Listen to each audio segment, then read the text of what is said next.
Қазақстан Республикасының президенті Қасым-Жомарт Тоқаевтың Абай және 21 ғасырдағы Қазақстан мақаласынан.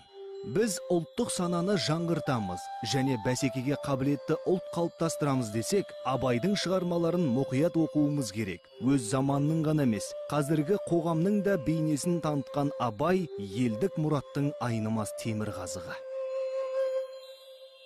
Абай мұрасы біздің ұлт болып бірлесуімізге, ел болып дамуымызға жол ашатын қастерлі құндылық.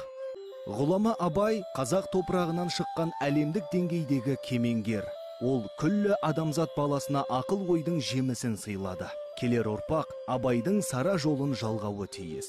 Озық 30-қа қосылуды межеледік. Ол межеге де жетеміз. Сол межеге жетуге де бізге Абай мұрасы көмек бере алады. Абай арманы халық арманы.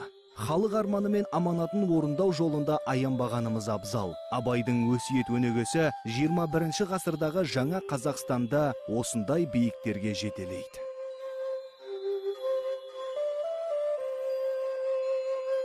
Абай өлеңдеріндегі еңбек етсең ерінбей, тояды қарның тіленбей, тамағы тоқтық, жұмысы жоқтық, аздырар адам баласын, өзіңе сен, өзіңді алып шығар еңбегің мен ақылың екі жақтап деген қазыналы ойлар бәрімізге жақсы таныс.